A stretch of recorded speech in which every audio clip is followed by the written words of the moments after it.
Que bênção, né? Que vídeo poderoso, né? Que mensagem poderosa. Obrigado, pastor Flávio, pela oração, por me colocar aí diante do altar do Senhor. Nós vamos estudar um pouquinho hoje a palavra de Deus e hoje eu vou falar como lar e família.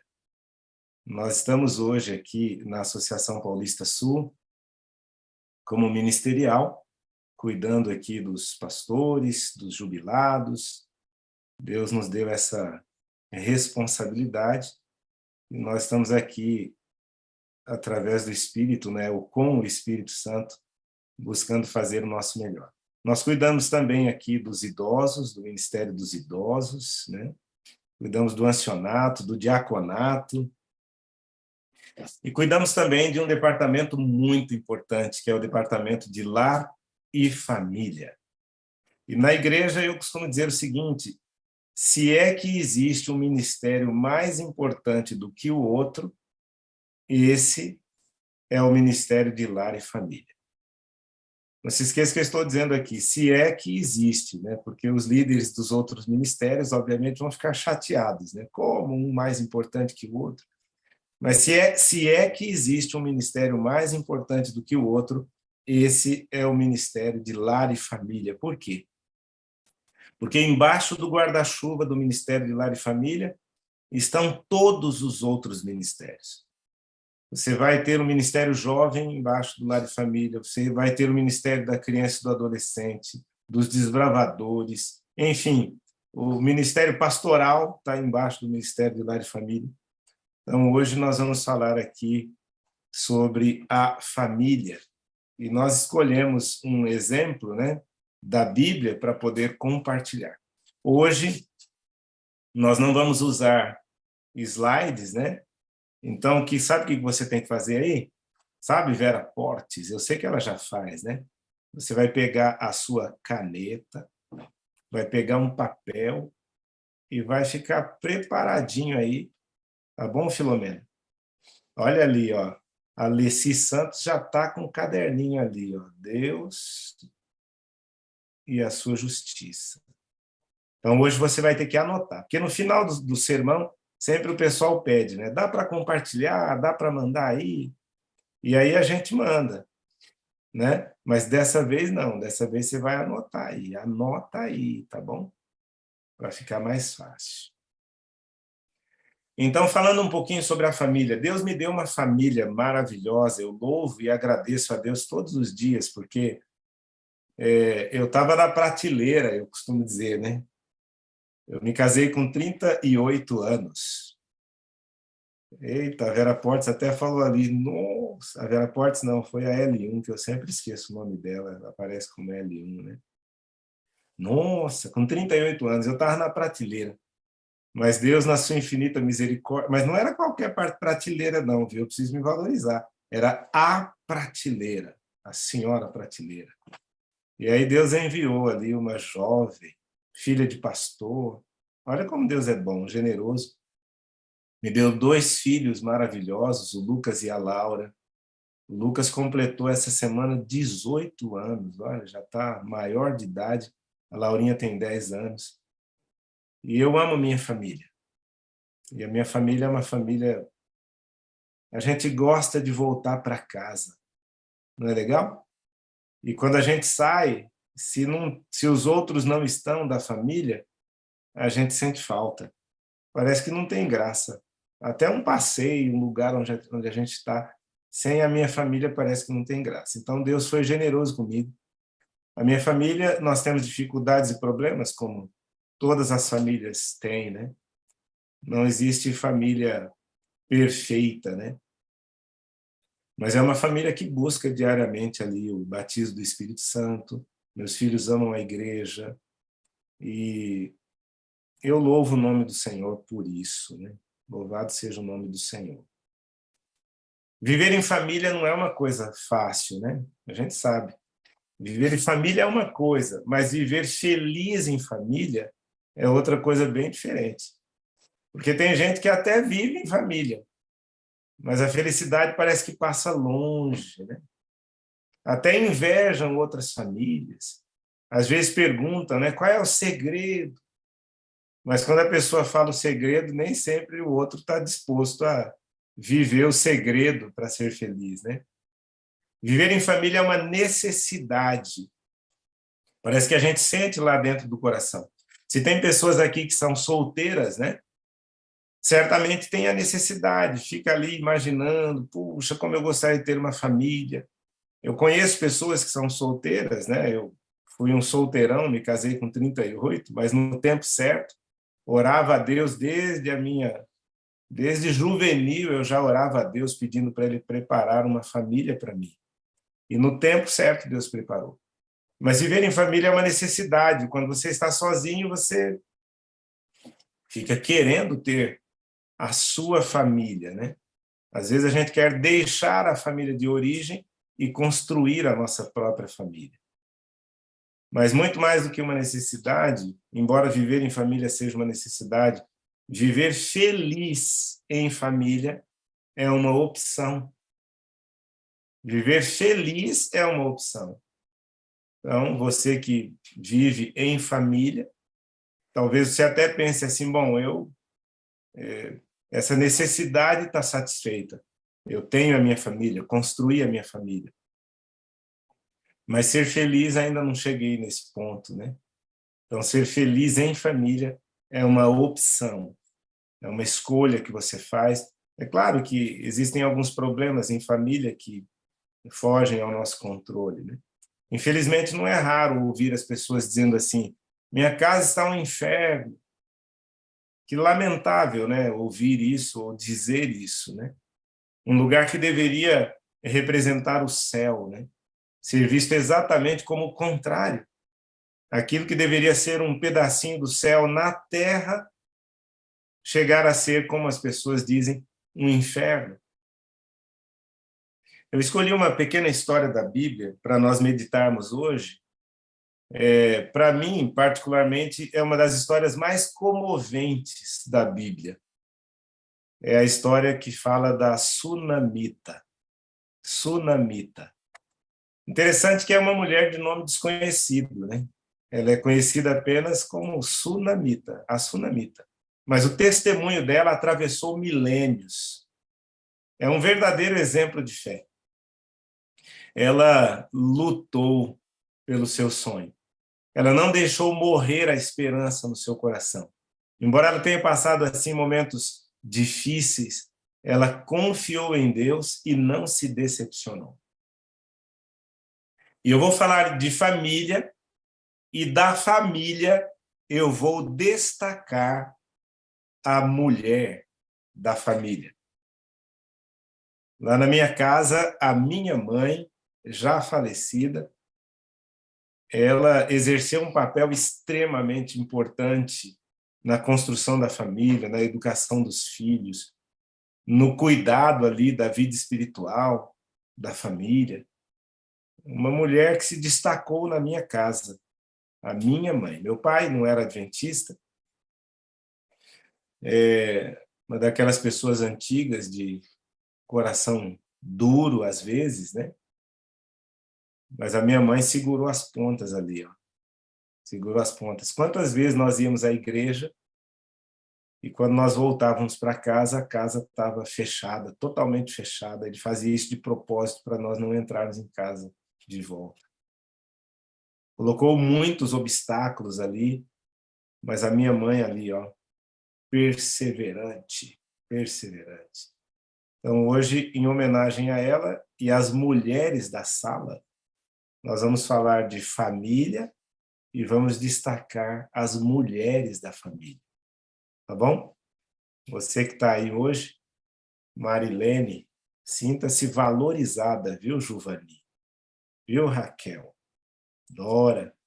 Quando a gente corre aqui a telinha, né? A maioria são mulheres. Selma, Edilene, Gilma. Tem duas juntas aqui, ó, que daqui a pouco nós vamos conhecer. A Guiomar e a tia Mundinha, que está ali, ó, duas mulheres. Tem a caçula, que está ali preocupada se está tudo certo, está tudo certinho com o Quirino. A Grismar está ali sorrindo, né? Olha quantas mulheres nós temos aqui. Se a gente vai rolando aqui, Eunice, Daiane, a maioria são mulheres. Não é, Marcelo? Está ali numa atenção, uma bênção.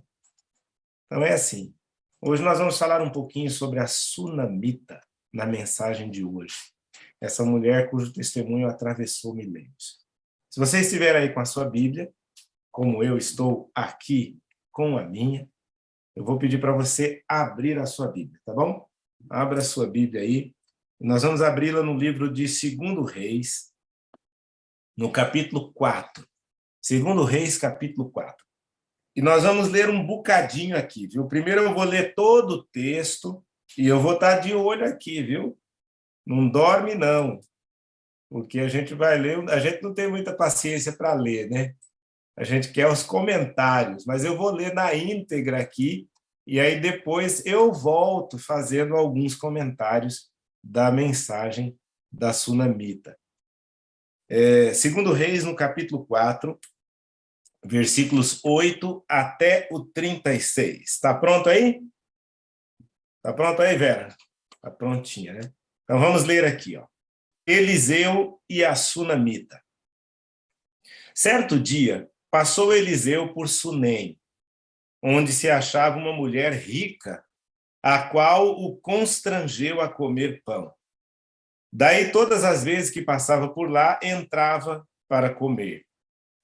Ela disse a seu marido: vejo que este que passa sempre por nós é santo homem de Deus. Façamos-lhe, pois, em cima um pequeno quarto, obra de pedreiro, e ponhamos-lhe nele uma cama, uma mesa, uma cadeira e um candeeiro. Quando ele vier à nossa casa, retirar-se-á para ali. Um dia, vindo ele para ali, retirou-se para o quarto e se deitou. Então, disse ao seu moço Geazi: chama esta Sunamita. Chamando-a ele, ela se pôs diante do profeta. Este dissera ao seu moço: dize-lhe, eis que tu nos tens tratado com muita abnegação. Que se há de fazer por ti? Haverá alguma coisa de que se fale a teu servo, aliás, a teu favor, ao rei e ao comandante do exército? Ela respondeu: habito no meio do meu povo. Então disse o profeta: que se há de fazer por ela? Geazi respondeu: ora, ela não tem filho, e seu marido é velho. Disse Eliseu: chama-a. Chamando-a ele, ela se pôs à porta. Disse-lhe o profeta: por este tempo, daqui a 1 ano, abraçarás um filho. Ela disse: não, meu senhor, homem de Deus, não mintas a tua serva. Concebeu a mulher e deu à luz um filho no tempo determinado, quando fez 1 ano, segundo Eliseu lhe dissera. Tendo crescido o menino, saiu certo dia a ter com seu pai, que estava com os segadores. Disse a seu pai: ai, a minha cabeça! Então o pai disse ao seu moço: leva-o à sua mãe. Ele o tomou e o levou à sua mãe, sobre cujos joelhos ficou sentado até ao meio-dia e morreu. Subiu ela e o deitou sobre a cama do homem de Deus, fechou a porta e saiu. Chamou a seu marido e lhe disse: manda-me um dos moços e uma das jumentas, para que eu corra ao homem de Deus e volte. Perguntou ele: por que vais a ele hoje? Não é dia de festa da lua nova, nem é sábado. E ela disse: não faz mal. Então fez ela albardar a jumenta e disse ao moço: guia e anda, não te detenhas no caminhar, senão quando eu te disser. Partiu ela, pois, e foi ter com o homem de Deus ao Monte Carmelo. Vendo-a de longe, o homem de Deus disse a Geazi, seu moço: eis aí a Sunamita, corre ao seu encontro e diz-lhe: vai tudo bem contigo? Com teu marido? Com o menino? Ela respondeu: tudo bem.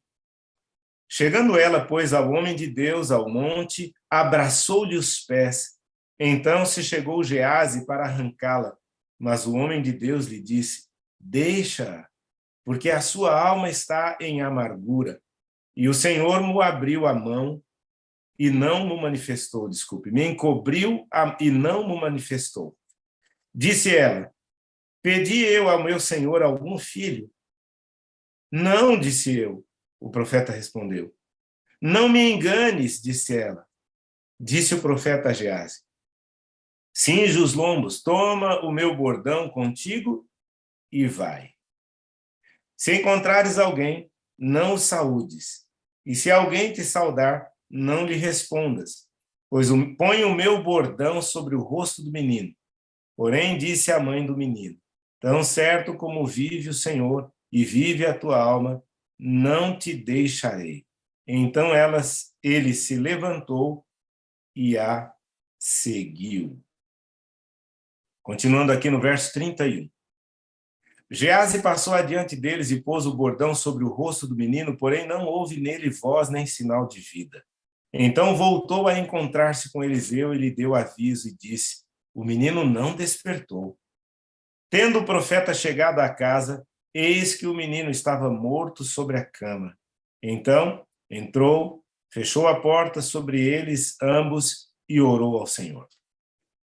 Subiu à cama, deitou-se sobre o menino e, pondo a sua boca sobre a boca dele, os seus olhos sobre os olhos dele e as suas mãos sobre as mãos dele, se estendeu sobre ele e a carne do menino aqueceu. Então se levantou e andou no quarto uma vez de lá para cá e tornou a subir e se estendeu sobre o menino. Este espirrou 7 vezes e abriu os olhos.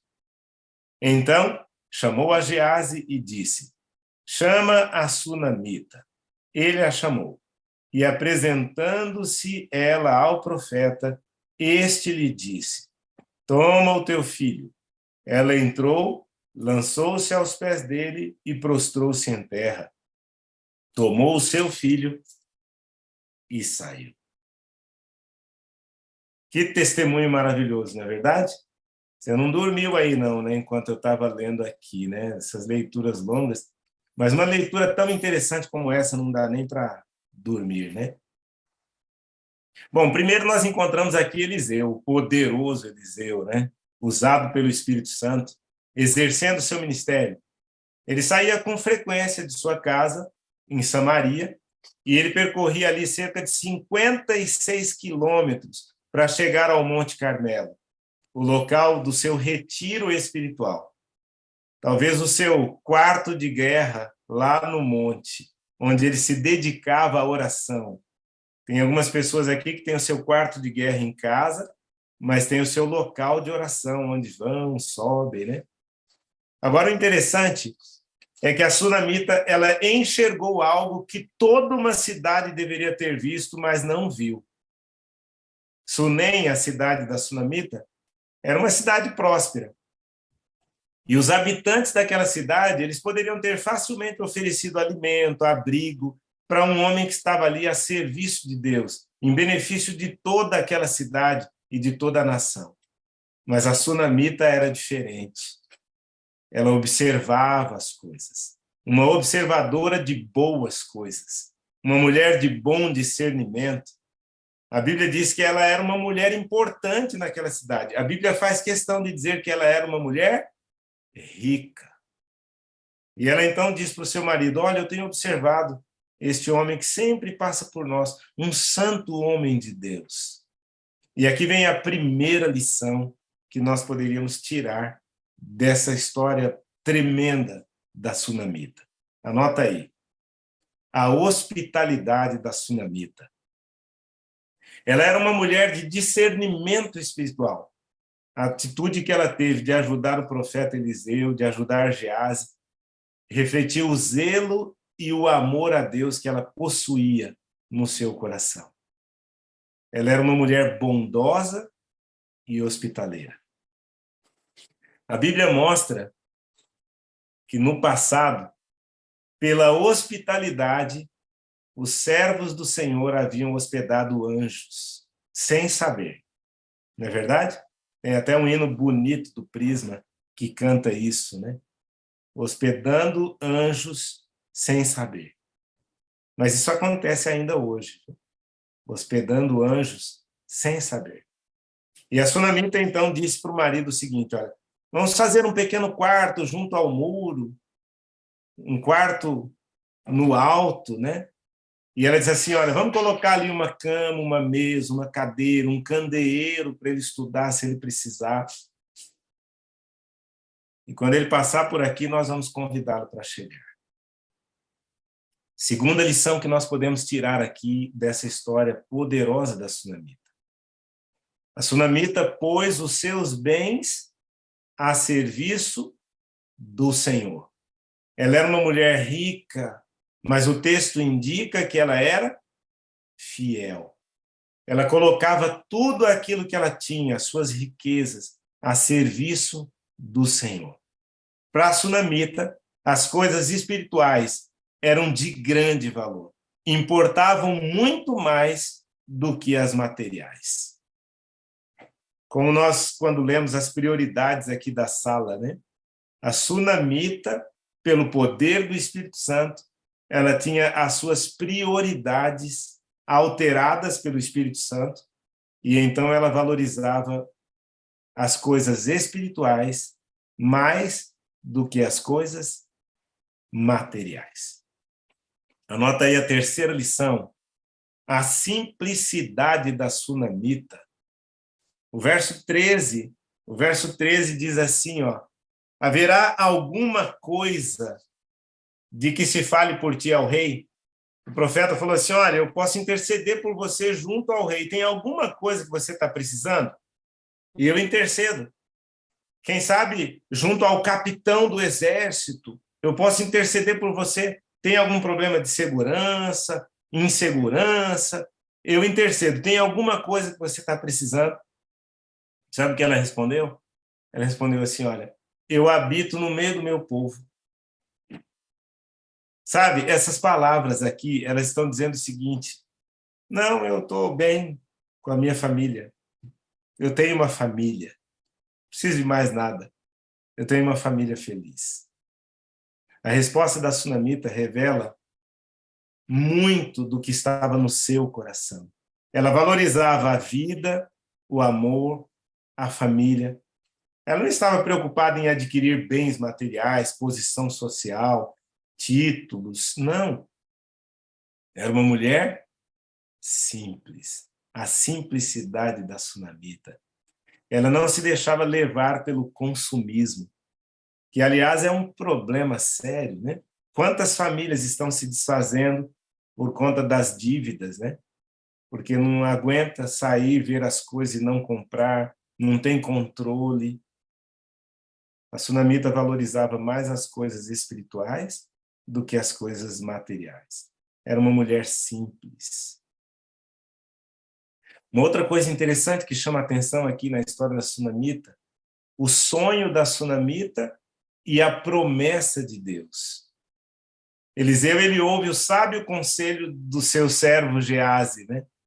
Quando ele pergunta para a mulher, tem alguma coisa que a gente possa interceder? E ela diz assim, não, estou tranquilo, não preciso de nada, não preciso de nada.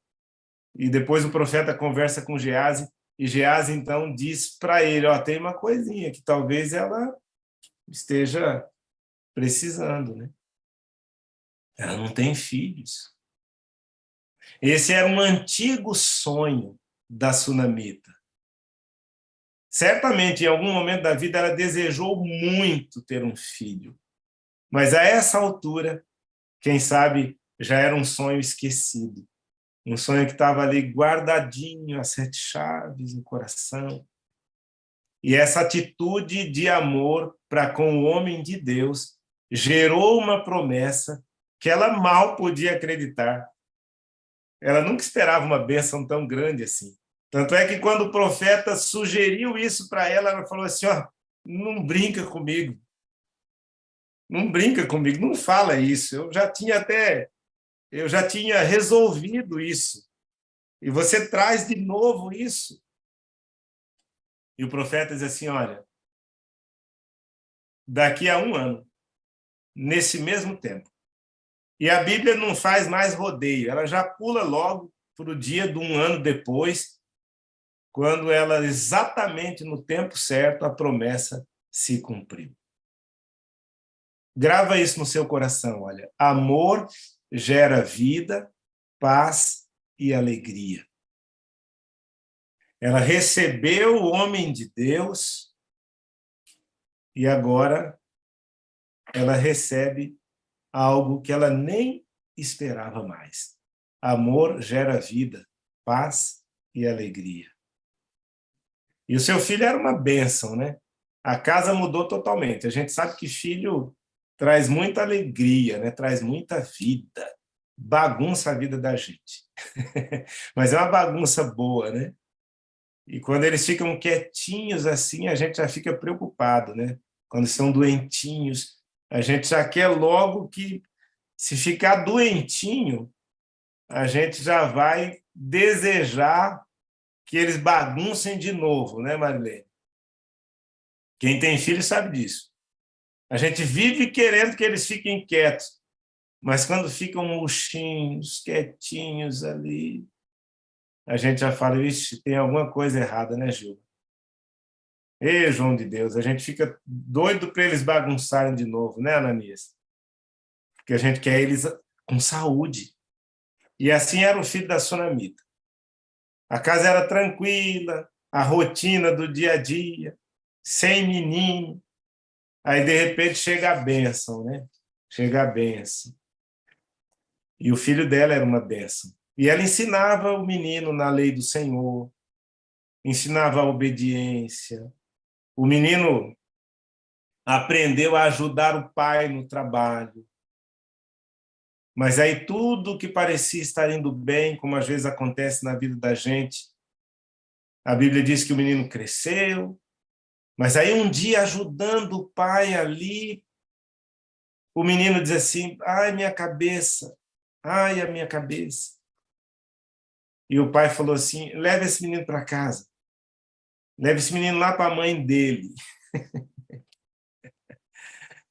Aliás, é assim que a gente faz de vez em quando, né? Leva para a mãe, leva lá para a mãe. Aí o menino vem pedir alguma coisa, a gente diz assim, fala com a sua mãe. E o menino fica doido, porque vira e mexe a gente ouve. Mas eu já falei com a mãe, ela pediu para falar com você. Não, fala com a mãe. E o pai faz isso, ele só leva esse menino lá para a mãe dele. E o menino vai ali para a mãe. Agora imagine uma mãe vendo seu único filho, que ela amamentou com tanto zelo, né? Muitas vezes acordando ali no meio da noite para atender, ela deu amor, deu carinho, ensinou as primeiras palavras, os primeiros passos, e agora ali estava o menino, os seus joelhos. E ela podia sentir que a vidinha do menino estava se esvaindo pouco a pouco, e ela não podia fazer nada. Nossa, como nós somos limitados, né? A Sunamita olha ali para o filho, diz que o menino ficou até meio-dia ali, deitado no colo dela. O seu sonho de ter uma família agora estava frio, gelado, morto em seu colo. E ela então agora, quando percebeu que o menino havia morrido de fato, ela o deita na cama e ela vai procurar o profeta. Interessante, sabe, que me chama a atenção aqui, depois eu vou voltar a falar um pouquinho mais sobre isso, mas quero adiantar aqui, é a serenidade dela. Às vezes eu fico impressionado aqui na sala 57 com alguns testemunhos de pessoas que tiveram perdas grandiosas e pelo poder do Espírito Santo enfrentam ali assim de uma forma humanamente falando impossível, só pelo Espírito Santo. Você já deve ter ouvido aqui na sala pessoas que perderam filhos, né? Cônjuges, só pelo poder do Espírito Santo para manter a serenidade, a confiança, a fé e a esperança. Não é assim, Lucivaldo? Só o poder do Espírito Santo. E ela então chama o marido e não conta nada para ele. E o marido nem percebe. Ele estranha um pouco ali o pedido dela, mas o fato é que ela vai ao encontro do profeta. E quando o servo, aliás, o profeta está lá e ele avista ela e diz: olha, a sunamita, vai lá ao encontro dela. E Geazi corre até o encontro dela. E o profeta diz o que ele tem que perguntar. O profeta diz assim: pergunta se vai tudo bem. Né? Ela estava passando pelo vale da sombra da morte e ela não temeu. Ela não aceitou a morte do seu sonho. Ela não aceitou a morte do seu sonho. O profeta vai até ela, né? Manda o servo ir na frente. Daqui a pouquinho a gente vai ver a ação do servo, né? O profeta toma em seus braços, aliás, a mãe aqui ainda, né? Toma o menino, coloca na cama do profeta. A Bíblia diz que ela colocou o menino na cama do profeta. E uma parte dura da vida, né? E ela sai então e vai ao encontro do profeta. Uma jornada de pelo menos 24 quilômetros na estrada, que subia até o Monte Carmelo, para recuperar a vida do seu filho, fruto da promessa de Deus. E ao longe, ela responde ao profeta com palavras que demonstravam a sua certeza, a fé de que a vida do seu filho seria restaurada. Essa frase que ela diz ali, vai tudo bem, quando o servo pergunta, me faz lembrar também a resposta de Abraão para a pergunta de Isaac, né? Quando Isaac estava sendo levado para o sacrifício, né? E ele pergunta para Abraão, né? Cadê o cordeiro? E Abraão responde, né? Deus proverá para si o cordeiro. Uma certeza, uma convicção. E ao chegar então ali diante do profeta, ela se prostra com o coração quebrantado, e Eliseu, um homem de Deus poderoso, em palavras e obras, a gente sabe disso, ele deixa também para a gente uma lição de humildade aqui, viu? Ao invés de ele ficar ali tentando dar uma de adivinho, né? Ele reconhece que Deus não lhe havia revelado. Ele falou isso para o servo ali. Falou, Deus não me revelou o que está acontecendo naquele momento. Né? A mulher se lança nos pés, Geazi vem para retirar ela dali, mas o homem de Deus então diz, não deixa ela, porque a sua alma está triste e amargurada, e o Senhor não me revelou o que está acontecendo. Olha a humildade do profeta. Né? Eliseu, então, ele manda o seu discípulo Geazi, leva o meu bordão, vai na frente e coloca o bordão sobre o rosto do menino. Deu certo? Não deu certo. Sabe por quê? Tem tarefas que não são para Geazes realizar. Tem certas coisas que exigem a presença do homem de Deus. São atribuições. Tem coisas que servos não irão resolver. Somente o homem de Deus. E a sunamita, ela sabia disso. Ela luta por seu filho, insiste com o profeta, mesmo o profeta mandando o servo ir na frente, levar o cajado, colocar sobre o rosto do menino. Ela diz que ela não vai deixar enquanto o profeta não for com ela. Só não sai daqui, não vou deixar.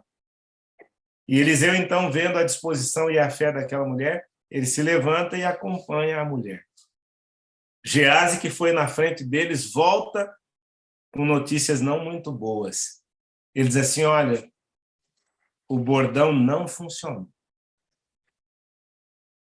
Algo parecido havia acontecido também com a filha de Jairo. Quando Jairo buscava pela ajuda de Jesus, os familiares chegaram dizendo, olha, sua filha já está morta. Ao que o mestre lhe deu, então, uma instrução. Crê somente. Crê somente. E aí o profeta chega na casa da sunamita, aí ele entra no quarto, fecha a porta, só ele e o menino. E aqui vem uma lição extremamente importante que nós precisamos aprender, viu? Anota aí, ó. Calor humano para ressuscitar sonhos. Tem sonhos que só serão ressuscitados com calor humano. É calor humano para ressuscitar sonhos. Grava isso aí. Tem algum sonho aí que está esquecido? Calor humano. Calor humano para ressuscitar sonhos.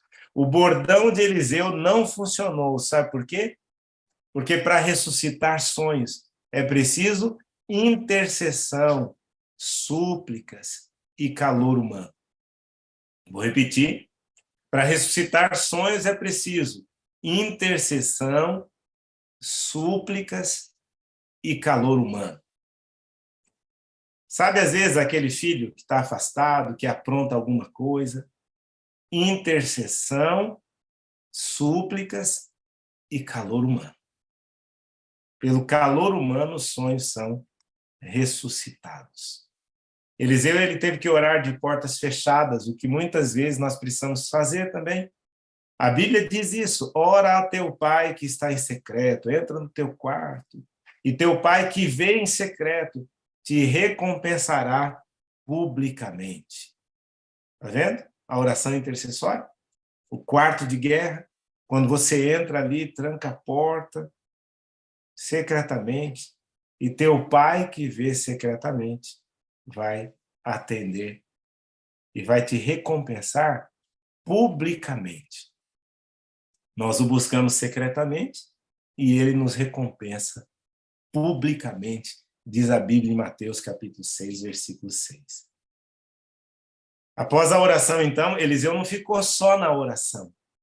Ele, então, transmite calor àquele jovem, através do contato direto com o morto. A gente não faz ideia do que é isso. Uma simbologia de que nós não podemos nos isolar daqueles que estão mortos espiritualmente, necessitando da nossa ajuda. Às vezes as pessoas estão mortas espiritualmente e nós nos isolamos delas. Não. Quando Eliseu ali se aproxima, deita sobre o morto, isso é uma simbologia de que nós não podemos nos isolar daqueles que estão mortos espiritualmente. Tal como Jesus, Eliseu não temeu a impureza cerimonial da lei. Ele voltou a deitar-se sobre o menino, de novo, aquecendo novamente, transmitindo vida. Muitas vezes é preciso agir de igual forma, abraçando assim com muito amor os pecadores, né? A quem nós desejamos ver ressuscitados. E quando nós abraçarmos os pecadores com calor humano, isso poderá ressuscitar os sonhos. A fé da sunamita foi honrada. O sonho de Deus não morre. Anota aí, o sonho de Deus não morre. Nós só precisamos ter fé. A sunamita, então, humildemente agradece e ela entra para a história de Israel como uma mulher sábia e de fé. Eu admiro muito, já disse, a história da sunamita. Aliás, olha a confiança que o marido tinha nela. Quando o filho morre, ela coloca na cama do profeta, vai conversar com o marido, não conta para o marido, e ela diz assim, olha, prepara um jumento, porque eu preciso ir ali ver o profeta. E o marido diz assim, ó, como assim? Não é festa de lua nova, não é sábado. Aliás, ela era uma mulher religiosa, ela não era uma mulher só do sábado. Ela buscava a Deus constantemente. E ela diz para o marido aquilo que algumas mulheres dizem. Né? Ela fala assim, ó, só prepara o jumento, só faz o que eu estou te pedindo. E ele confia nela. Olha, era uma mulher de confiança. Ele confia nela. Aliás, tem um outro detalhezinho aqui que mostra a confiança que o marido tinha nela. Porque ela chega para o marido e diz assim: olha, você tem visto esse homem de Deus, esse homem que passa aí? Um homem de Deus. Vamos construir um quarto para ele aqui em casa. Olha a confiança do marido. Iria construir um quarto na casa, ali, obviamente, com privacidade, né? E ela ainda diz para o marido o seguinte: ó, não é você que vai construir, não. Tem que ser um pedreiro mesmo. Tem que ser bem feito. Obra de pedreiro. Dá uma lidinha lá para você ver. E o marido confia. O marido confia. É preciso conquistar a confiança, né? A confiança do cônjuge, a confiança da família. E eu não posso deixar de perguntar aqui se você tem algum sonho que já foi esquecido. Ivanir, tudo bem? Tem algum sonho aí que está esquecido, Filomena? Tem algum sonho que está ali assim, trancado a 7 chaves, Miriam? Às vezes nós temos sonhos esquecidos, né, Vera? Sonhos que nós esperamos por tanto tempo, aguardamos, né, Vanderlei? E aí, finalmente, a gente deixa ele lá no cantinho, esquecido aparentemente, né, Jorge? Mas eu pedi para você anotar aí, né, Rê?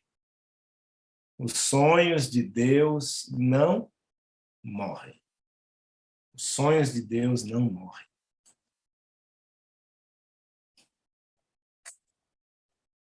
Quem sabe o seu sonho é viver ou ver, né, aquela pessoa amada ou um familiar transformado, ressuscitado.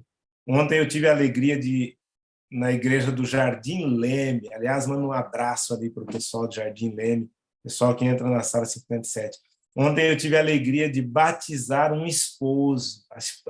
A esposa chorava de alegria. Difícil dizer isso, né? Chorar de alegria. Mas ela estava emocionada, porque o marido dela, porque ela tanto orou, ela não deixou esse sonho morrer. Né? Talvez o seu sonho seja ver aquela pessoa amada liberta das drogas, dos vícios, do pecado. Mas você precisa tomar uma decisão hoje. O caminho da restauração, às vezes, é longo, difícil. Tinha um hino que a gente cantava, né, no passado, hoje a gente não canta mais, né? A senda é longa e árdua, e seu fim não posso ver. Mas Deus está ali na frente. O sonho de Deus não morre. O primeiro passo da sunamita, sabe qual foi? A transformação dela mesma. A mudança começou no coração dela. Ela resolveu confiar em Deus, se dedicar ao amor, quando ainda nem tinha a perspectiva de ter um filho. Sabe? Lá em 2 Reis 4, 26, tem uma ordem nas palavras que chama a minha atenção ali. O profeta pede para perguntar o seguinte: vai tudo bem contigo, com teu marido, com o menino? Perceba que o primeiro passo, primeiro, é preciso estar bem consigo mesmo, para depois estar bem com a minha casa. Então, um resumo de tudo de hoje. Tenha atitudes de amor. Perdoe, abrace, transmita calor humano, porque calor humano é vida. Ore, interceda, confie no Senhor e Ele com certeza vai renovar as suas forças, tá bom? Então, família, eu sempre digo aqui, bom dia, família. Que a sua família não seja simplesmente uma família, mas que seja uma família feliz. E que Deus esteja com você. Se o seu sonho está aí, se você sofreu perdas grandiosas, confie no Senhor. Como disse o Tiago na lição da Escola Sabatina, meu verso preferido: Deus é poderoso para fazer infinitamente mais do que nós pedimos ou pensamos. Eu quero orar por você. Não sei o que se passa aí no seu coração, né? Qual é o seu sonho, quais são os seus anseios, mas não se esqueça, viu? Calor humano gera vida, viu, Cida? Calor humano, intercessão, oração e busca. Vamos orar? Senhor Deus, que testemunho maravilhoso da Sunamita. Mas nós temos vivido e visto hoje ainda pessoas vivendo experiências semelhantes à da Sunamita. Aqui na sala hoje, no Zoom, no YouTube, ou vendo essa sala, tem pessoas cujos sonhos já foram até aparentemente esquecidos, porque esperaram tanto, buscaram tanto, e de repente desistiram. Por favor, ó Pai, ressuscite esses sonhos e realiza-os no tempo certo. Eu gostaria muito de dizer como o profeta Eliseu: olha, daqui 1 ano, seu sonho vai ser realizado. Um outro talvez tenha pensado assim: puxa, mais 1 ano ainda. Mas o tempo é do Senhor.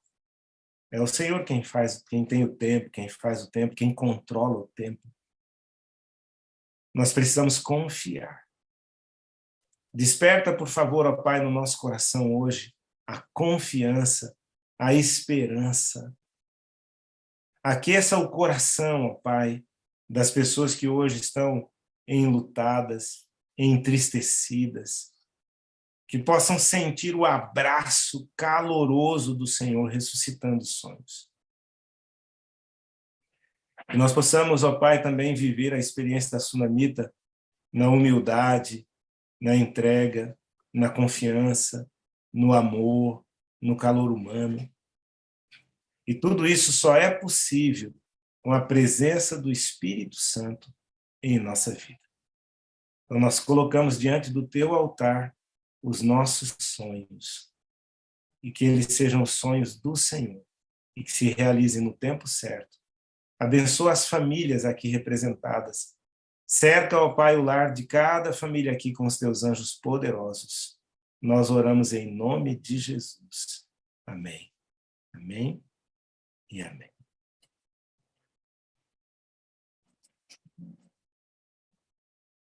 Vamos colocar a vinheta aqui agora? Para nós nos lembrarmos de que nós estamos em movimento. Vou pedir a ajuda do Gabriel aqui para colocar a vinheta para a gente. Que Deus seja louvado, que você possa refletir e meditar nesta mensagem durante todo o dia, na certeza de que Deus está com você. Vida no Espírito. Amor incondicional. Comunidade saudável.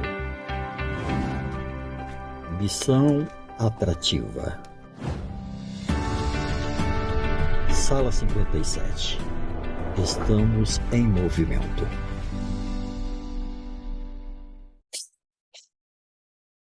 Glória a Deus! Louvado seja o nome do Senhor nesta manhã gostosa de domingo.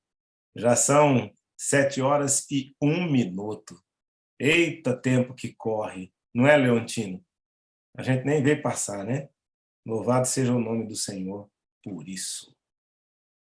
Eu quero chamar aqui para o testemunho de hoje. Hoje é o dia da ênfase na família, tá bom? Quer ver? Deixa eu só ver aqui quem que eu vou chamar aqui. Vou só dar uma olhadinha aqui, tá bom? Aguenta aí. Eu estou vendo aqui na tela, deixa eu ver quem mais que eu vou trazer aqui. Espera aí.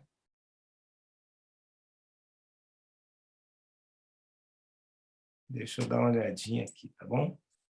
Hoje nós vamos ter um testemunho poderoso. É um testemunho de família, viu? Hoje o dia está reservado para família. Deixa eu ver aqui, tá? Me dá só um tempinho aqui que eu preciso conferir. Já achei aqui, quero só ver que nome que está aqui agora. Estou vendo ali, espera aí. Achei, agora sim. Vou trazer aqui, ó. Vou trazer aqui já já, vocês vão conhecer aqui algumas pessoas especiais. Quer ver, ó? Deixa eu ver se é essa aqui. Opa, olha que casal bonito que está aqui, ó. Casal bonito. Espera aí que eu vou trazer mais um casal aqui, ó. Mais um casal aqui. Olha aí, 2 casais lindos e maravilhosos. Eu vou apresentá-los aqui, vou pedir para eles abrirem o microfone, tá bom? José Basílio e Luísa, bom dia. Tudo bem com vocês? Bom dia. Eita, eu sei que está aí do ladinho, ó, pode aparecer aí, é o Duca, esse rapaz é o Duca, ele é quem está cuidando desse casal aí, fazendo dar tudo certo, tá bom? Pode ficar aí no bastidor, que daqui a pouco a gente chama. José Basílio e Luísa. Está aparecendo ali o nome de Solange Freitas, eles estão nesse celular, né? Mas é o José Basílio e a Luísa. Daqui a pouquinho a gente conversa. Deixa eu apresentar aqui o outro casal, como caçula. Bom dia, pastor Quirino e irmã caçula. Bom dia, tudo bem? Pode falar aí. Bom dia, irmã caçula. Bom dia. Maravilha. Bom dia, pastor Quirino. Bom dia, com muita alegria. Amém, amém, amém. Sala 57, esses 2 casais aqui hoje, que é um dia reservado para a família, eles estão comemorando, sabe o quê? Bodas de cobre. Sabe o que é isso? São 61 anos de casados. Eu não tinha nem nascido ainda, com certeza. 61 anos de casados. Está aparecendo aí, irmã caçula. Estou ouvindo a senhora. Fica quietinha aí, irmã caçula. Fica quietinha, que eu estou vendo e estou ouvindo. Pode olhar aqui para mim, olha aqui, ó. Isso, fica quietinha, que eu estou vendo e estou ouvindo, tá bom? Tá tudo certo. Embora não pareça, mas tá tudo certinho aí, viu? Fica tranquilo. Talvez a pessoa não esteja conseguindo colocar na mesma tela aí todo mundo, né? Acho que é isso, né?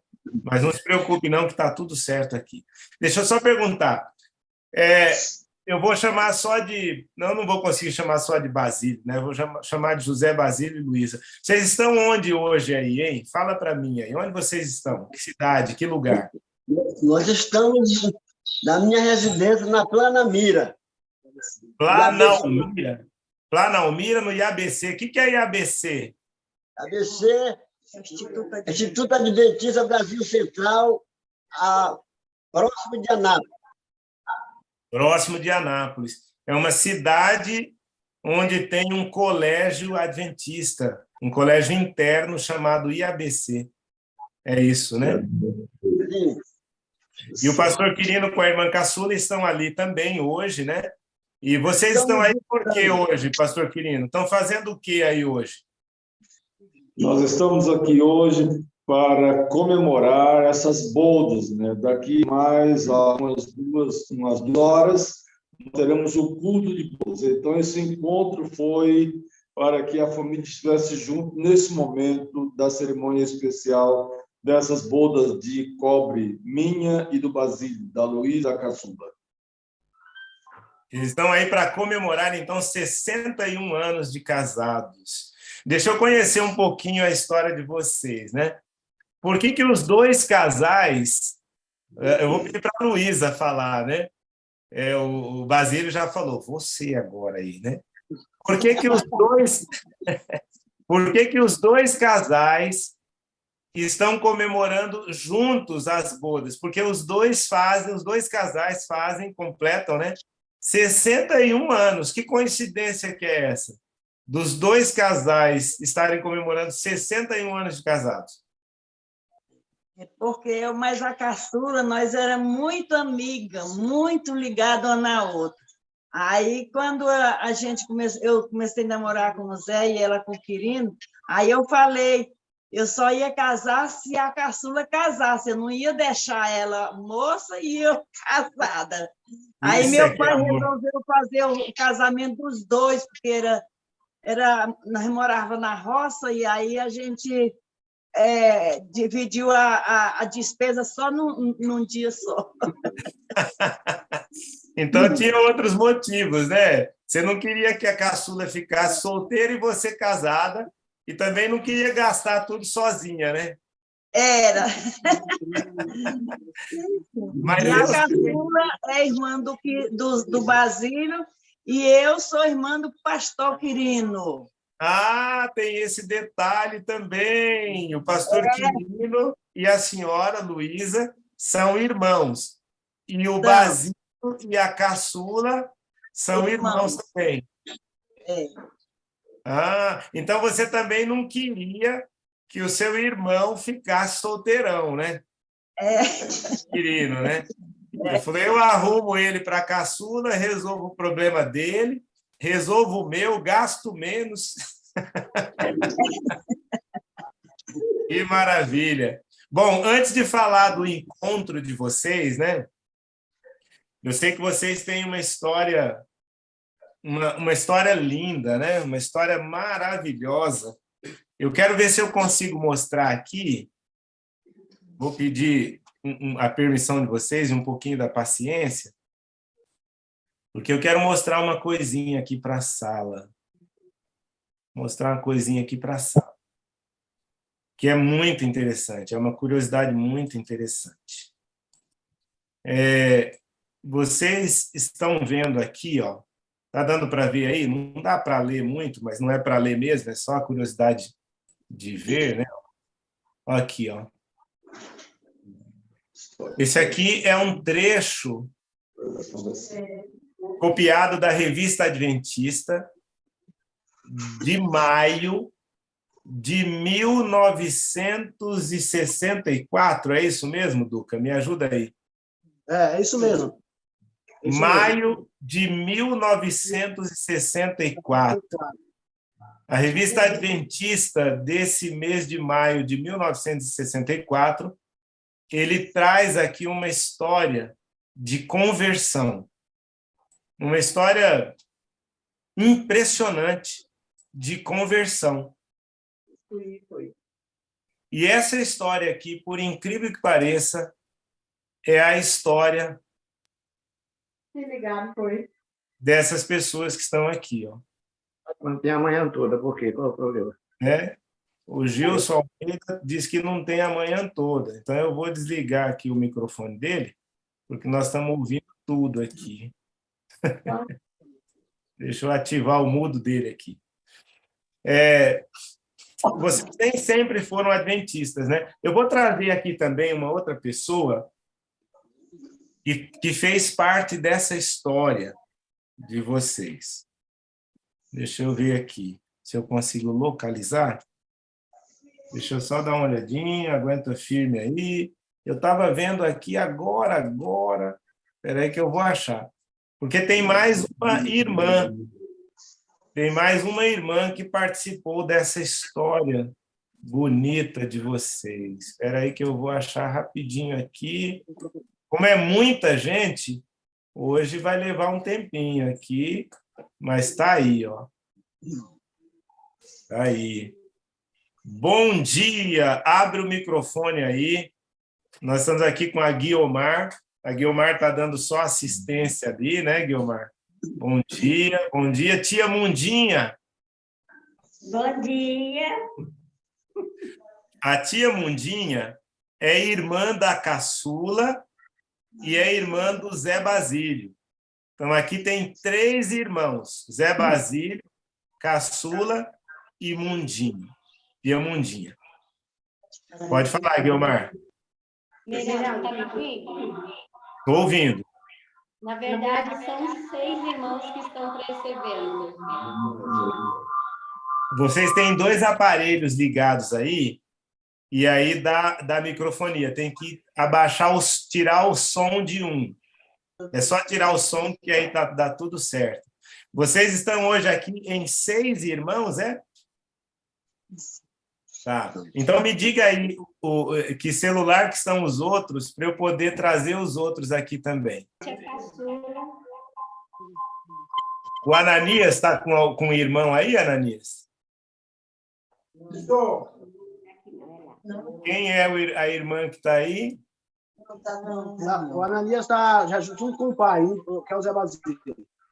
Ah, não. E aqui? Quem que é essa que eu coloquei agora aí?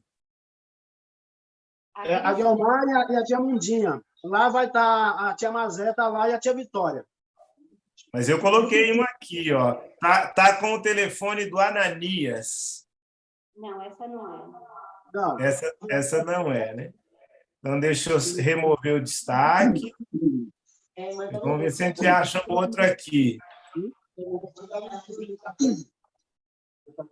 Tenham paciência, vocês vão ficar impressionados com esse testemunho aqui. Talvez eu não consiga localizar todos, porque a Grismar, tem alguém lá, quem que é? Isso, ela é uma das tias. Essa. Como é o nome dessa tia?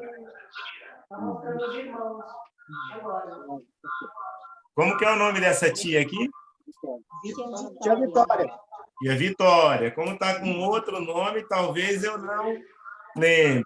E a que chegou agora aí do lado? É a minha irmã Grismar. Ah, essa é a filha, né? Isso. Tem mais de um aparelho ligado aí. Eu acho que é na Guiomar. Esmeralda, é da tia Caçula. Ah, tia Caçula. Então, tem 2 aparelhos ligados com a tia Caçula. Tem que ou desligar um ou abaixar o som, porque senão vai ficar tudo microfonia aí, tá bom? Tem a tia Mazé também que está aqui, né? Deixa eu ver se eu localizo a tia Mazé. Opa! Irmã Caçula, mexeu o seu celular, é o outro. O outro celular que tem que desligar. Ver se eu acho aqui a tia Mazé. Eu não achei a tia Mazé, então nós vamos conversar com esses que estão aqui. Muito bem. A história vai girar agora em torno do Zé Basílio, da Guiomar, da Vitória, da Caçula, que são irmãos. Vocês moravam onde? Viviam onde? Vocês eram adventistas, não eram? Como que a mensagem chegou para vocês? Quem vai contar para a gente isso aí? Bom, vamos começar a história com o Zé Basílio, meu pai. Então, Que maravilha. Ele é o mais velho da turma.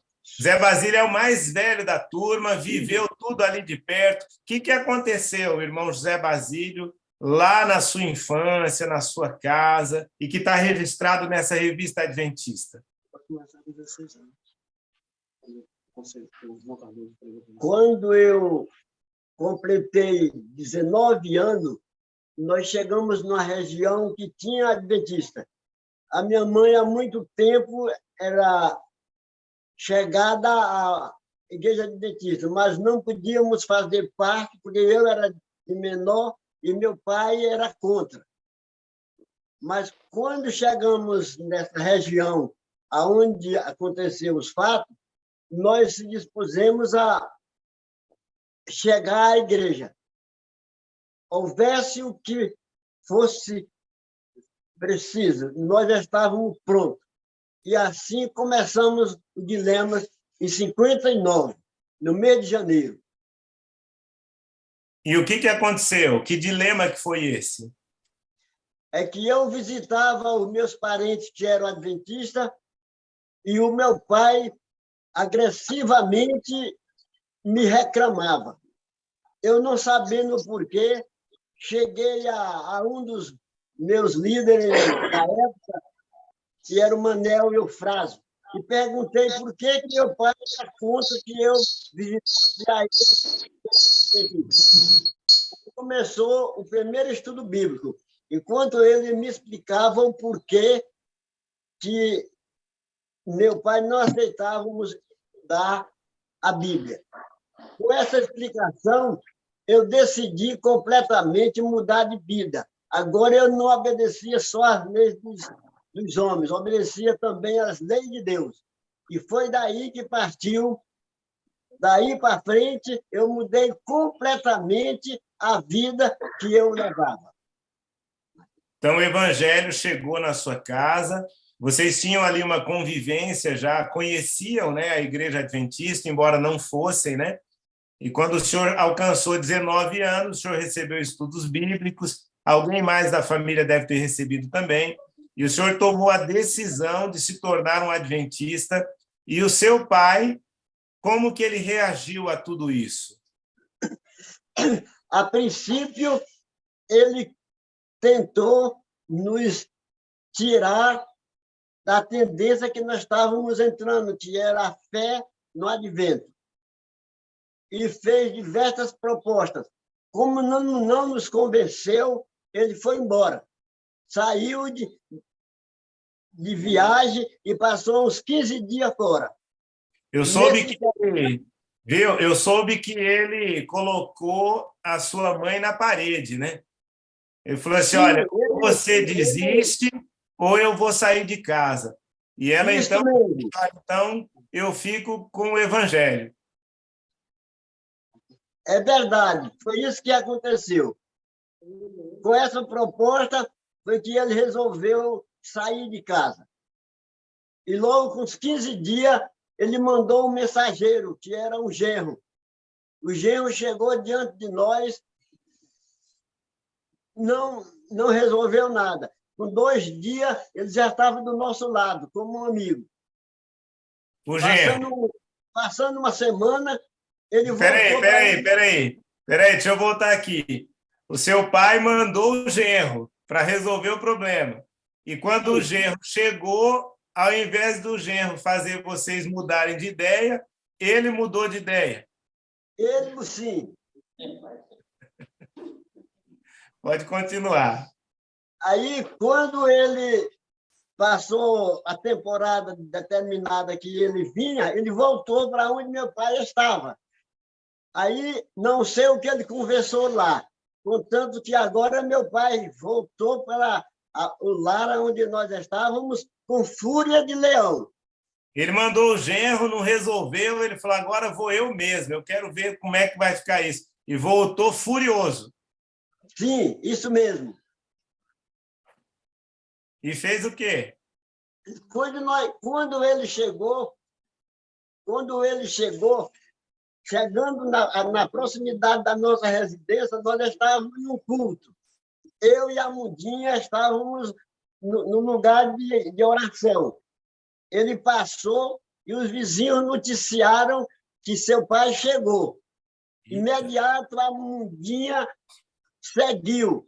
Chegando lá onde ele deu benção. Benção, meu pai. Ele disse, não quero, só depois. Com alguns minutos, eu cheguei também. Fiz a mesma coisa. Benção, meu pai. Não quero, não, só depois. E daí ficamos assentados na sala, dispersos, um do lado, outro do outro, e eles também sentados. Aí ele se virou para o lado da minha mãe e disse, então, Sanuca, você batizou. Ela disse, não tem problema, eu sou a mesma, estou do mesmo jeito, não tem problema nenhum. Aí você, se a Mundinha, pegou no braço dela, conduziu para um quarto. E lá começou a bater, de palmatória. Deixa só a tia Mundinha contar essa parte aqui. O que aconteceu, tia Mundinha? A senhora foi lá, pediu a bênção, agora não, só depois. E o que aconteceu? Nós estávamos com muito medo, né? Porque ele chegou muito diferente, porque ele era um pai amoroso, ele gostava muito da gente, nós éramos muitos amigos, ele era amigo da família, mas nessa hora parece que ele veio virado do outro lado, né? Ele pegou no meu braço e puxou para o quarto, né? E começou com aquela, dando soco, empurrando e apavorando a minha vida, né? E o meu irmão, que estava mais perto, que era o Zé Basílio, né? Aí ele entrou, né? Quando ele entrou na porta do quartinho, aí o Zé falou, mãe, pai. Aí ele falou assim, ó, é você que eu quero. Aí pegou na mão dele assim, com a palmatória grande.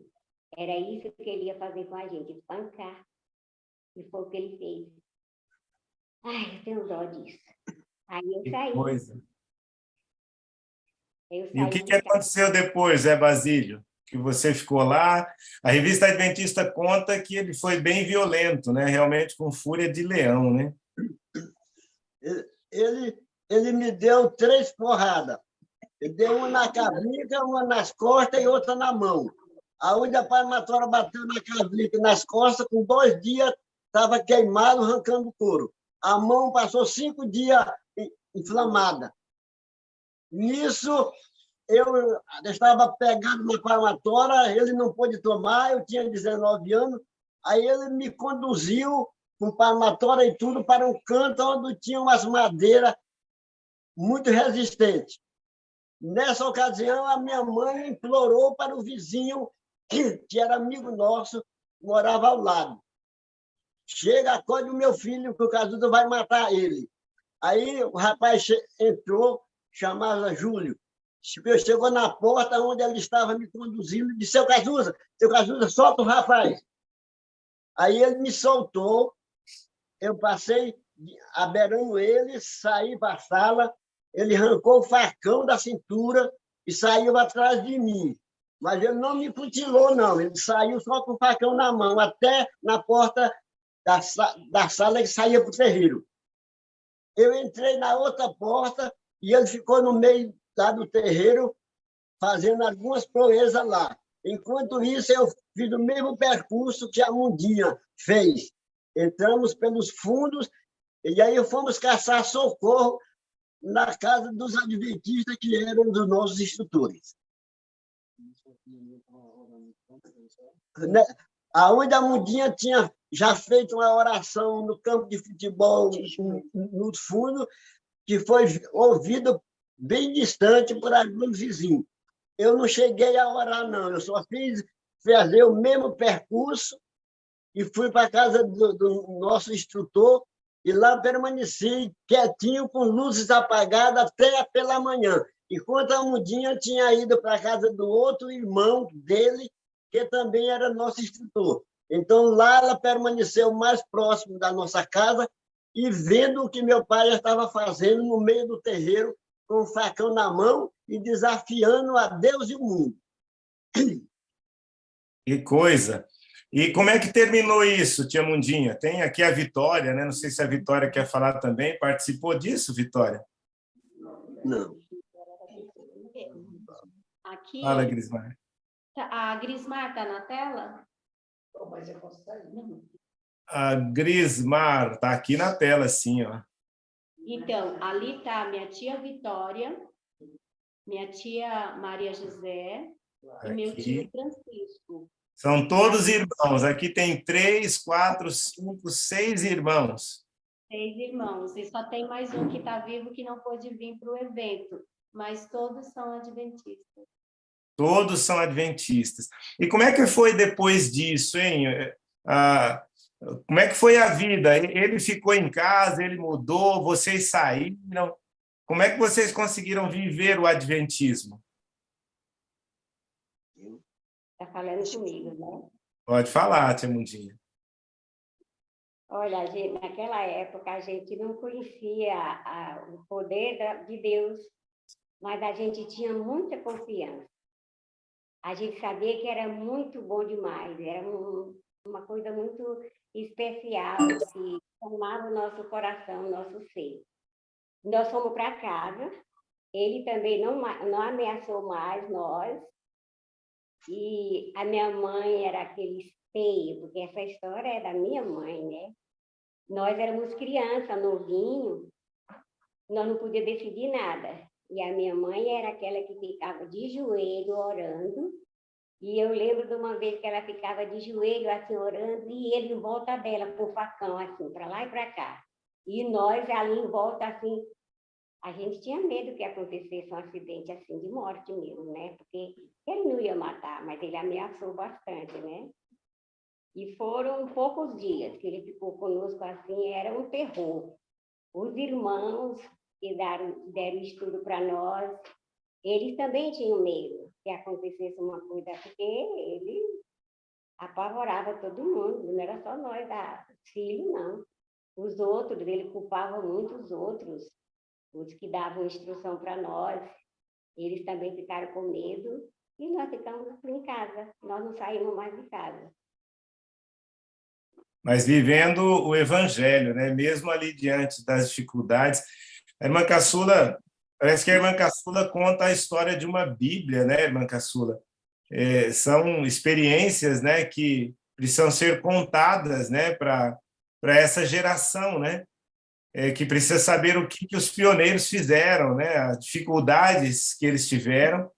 E hoje a gente vê aí uma família, né, completando 61 anos de casados, 2 famílias. Daqui a pouquinho nós vamos mostrar a quantidade de filhos, né? A gente vai falar um pouquinho sobre isso, né? Que história é essa, irmã Caçula, dessa Bíblia? O que aconteceu? Está fechado seu microfone, irmã Caçula. Só precisa abrir o microfone.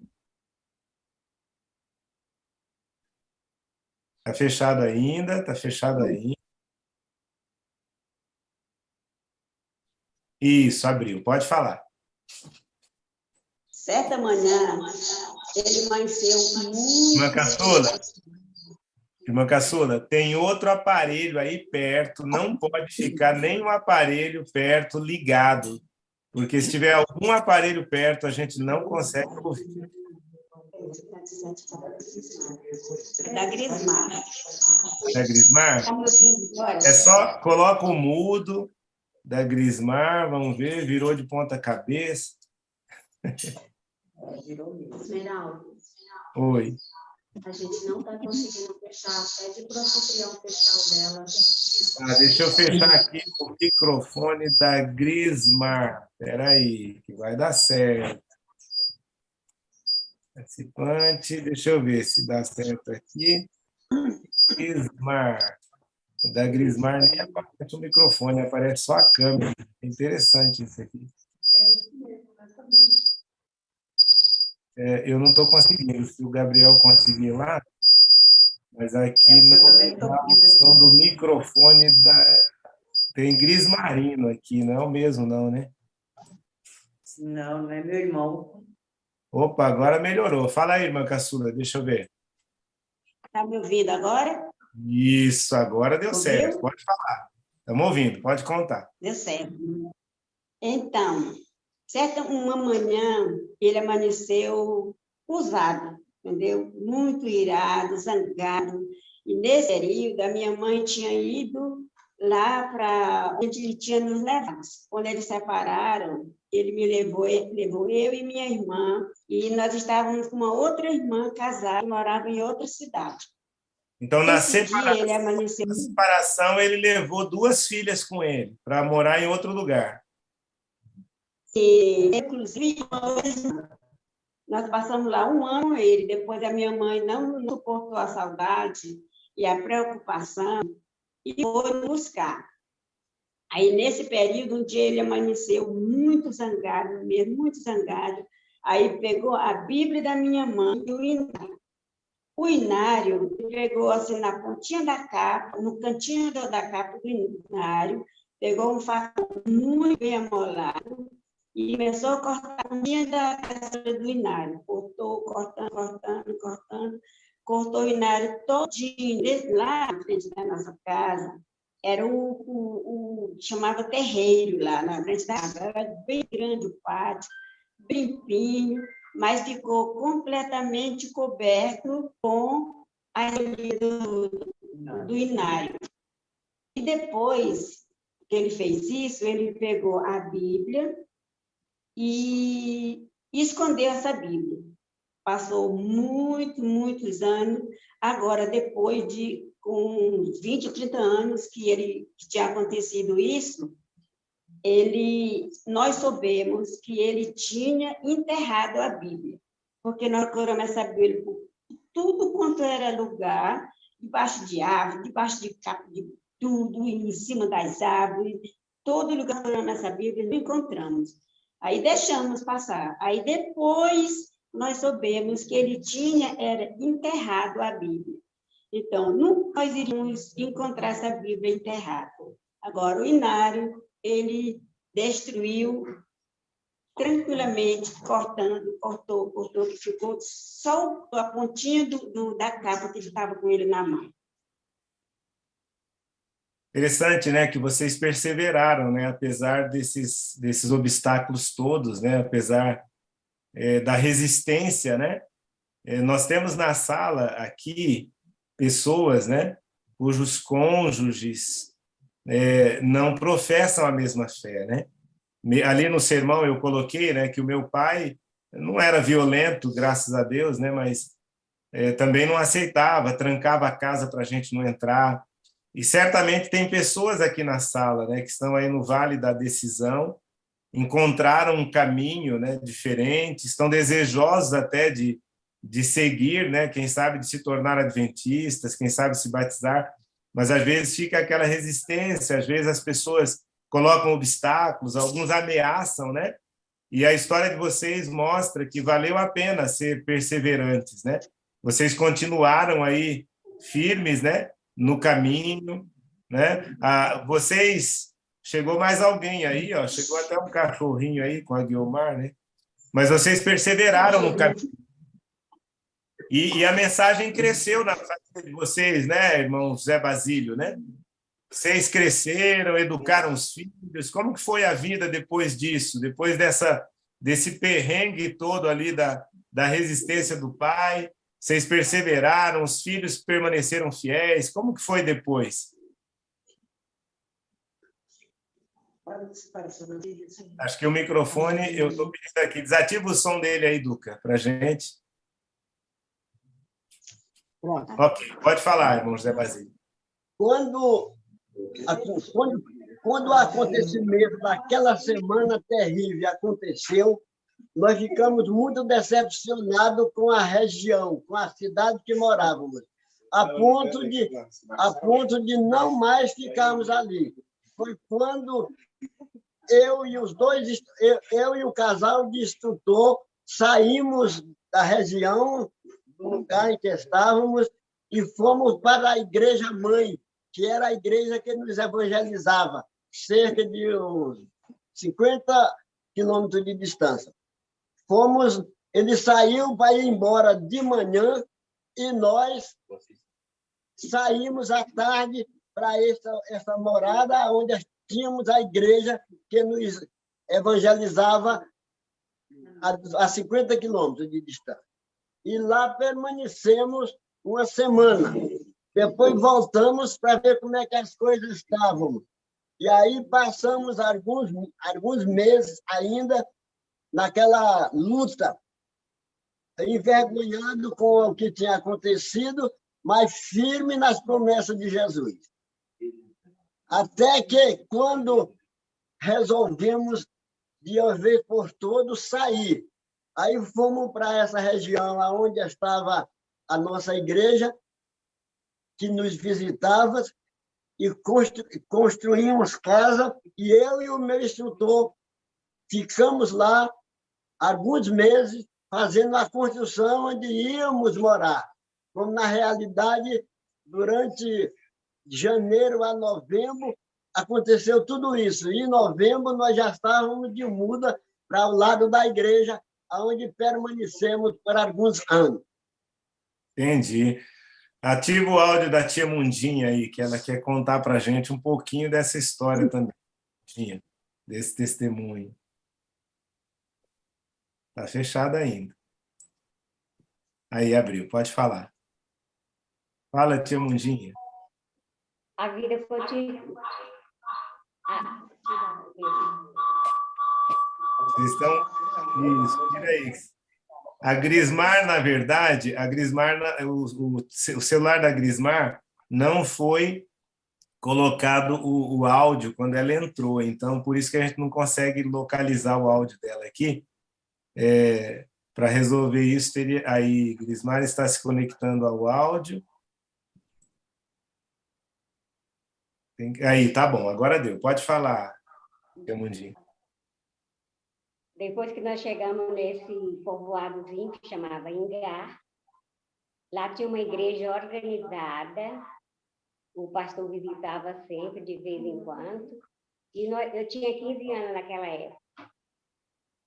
E a vida continuou, mas a gente tinha tanta alegria, tanto prazer de ser participante, não sabe? Que aquele acidente que aconteceu no começo, aquilo passou.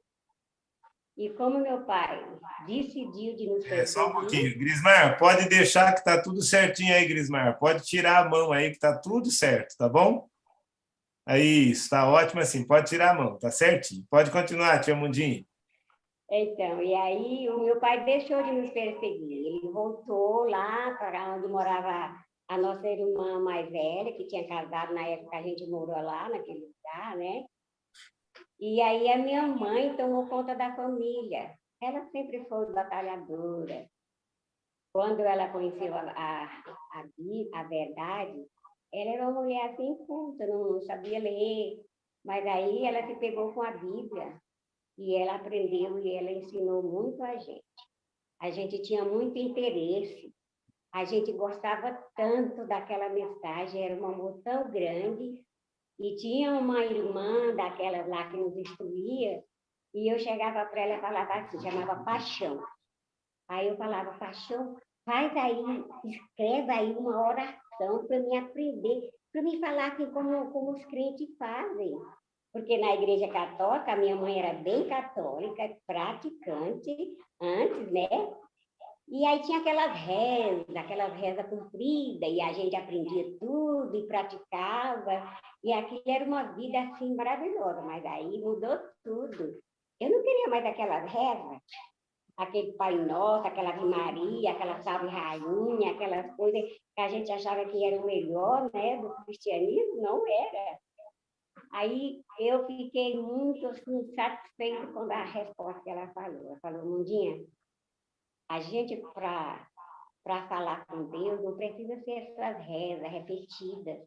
Você simplesmente se ajoelha e fecha o olho para ficar pensando naquele Deus que você tanto ama e fala, Senhor, eu quero o que você quiser. Abre a boca. Ele é um amigo. Você pode sentir ele próximo de você porque ele ouve todas as suas orações. Aí eu me ajoelhava fazendo aquela oraçãozinha, que coisa linda. Eu ficava tão feliz quando eu falava com Deus. Eu falei, mas eu posso.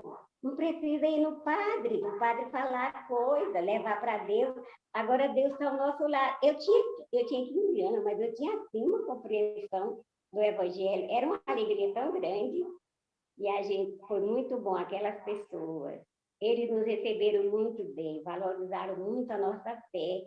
E depois que nós estávamos seguindo em frente, a nossa mãe era aquele poder que ela tinha de sustentar a família. Foi difícil, mas a gente conseguiu. Até que veio um repórter e aí falou, olha, a história de vocês é bonita. Eu quero escrever essa história. Eu quero deixar isso escrito. Aí foi maravilhoso, né? Aí ele foi lá e conversou com o nosso instrutor, o pastor da igreja, que não era pastor, mas ficava como pastor. E aí ele contou a história para o repórter tudinho. E a vida foi boa. Olha, essa é a história. Essa história que a senhora está falando é a que foi escrita na Revista Adventista. Isso mesmo. Maio de 1964. Isso, eu já tinha me casado, eu já era casada, já tinha uma filha. Foi quando nasceu o meu segundo filho, que a história foi contada. A gente recebeu a revista e ficou tão feliz. Ai, que delícia, todo mundo feliz com a história. Tia Mundinha, Foi bom. a Deus senhora, nos guiou. a senhora Eu acho tem... que ele vai, eu tenho certeza que ele vai nos guiar até o fim. Com certeza. Tia Mundinha, a senhora tem 3 filhos, 3 filhas, como que é? Eu tenho 4? 3 filhas. Eu tenho 3 filhos e tenho um filho. São 4 o total dos meus filhos. Todos já são casados, todos têm filhos, todos na igreja, cada um faz uma parte, continua, né? Graças a Deus. Deus foi muito bom e eu só tenho que agradecer. Certo.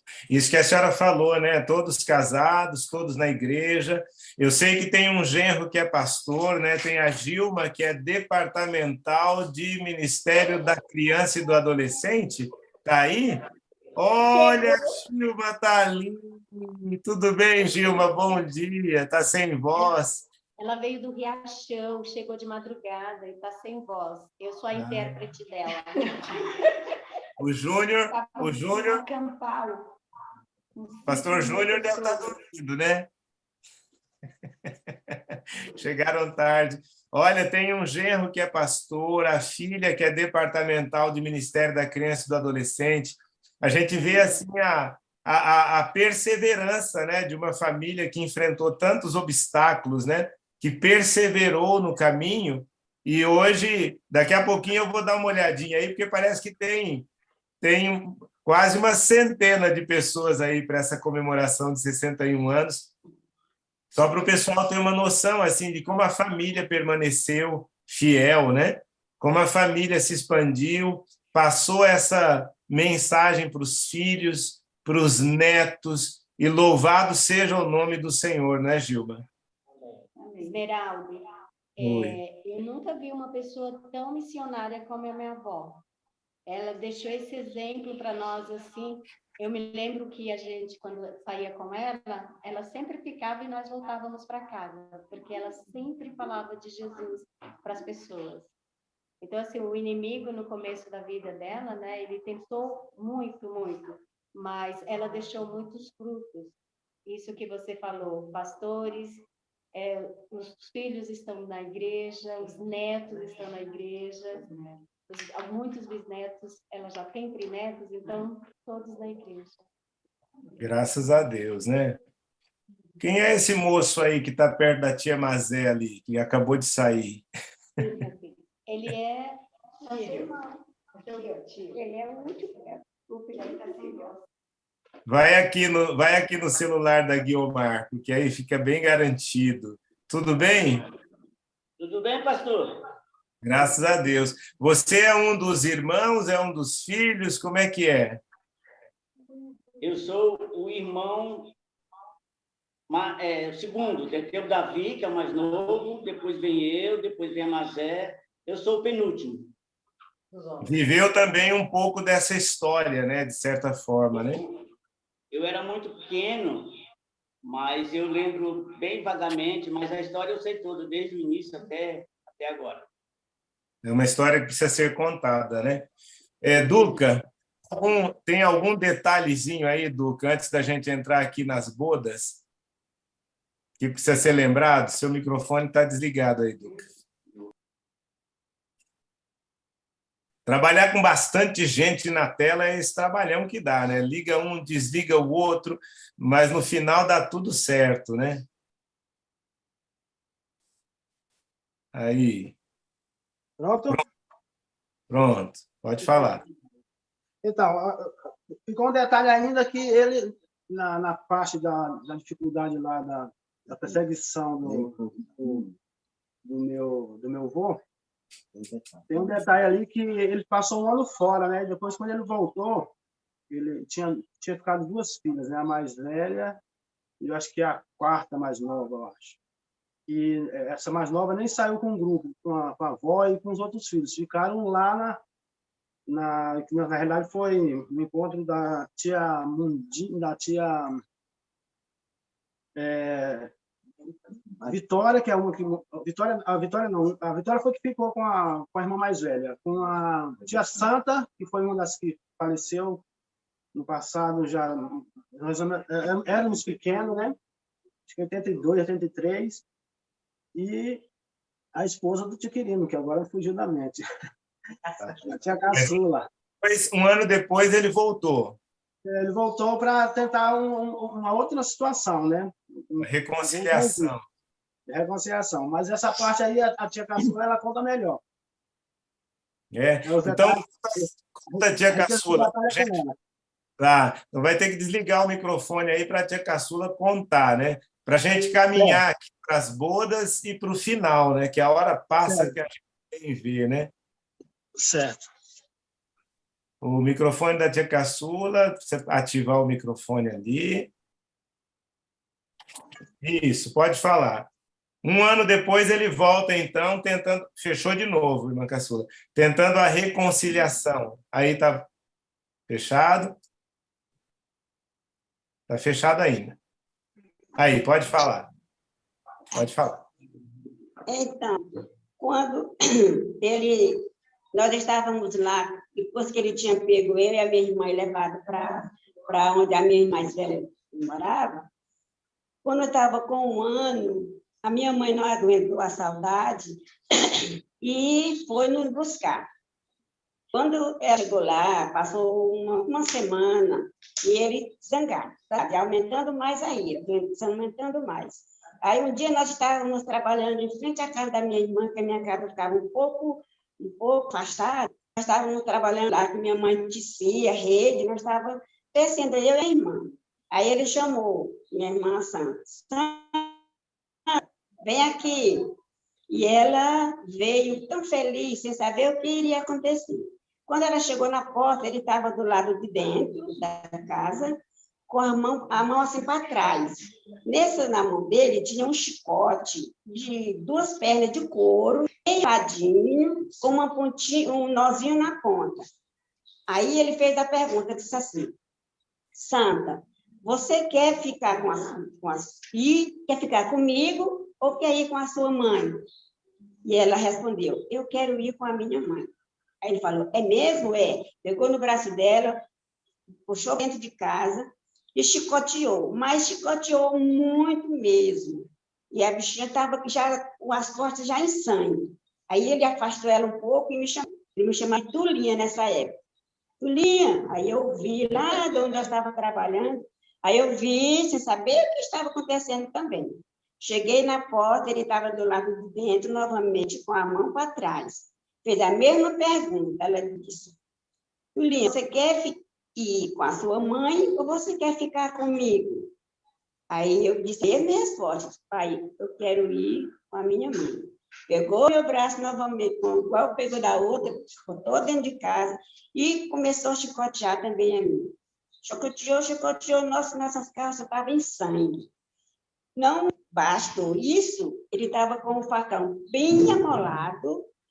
E a nossa casa, para a casa da nossa irmã, aonde minha mãe estava, tinha um caminhozinho assim por dentro do quintal, que chegava uma casa da outra.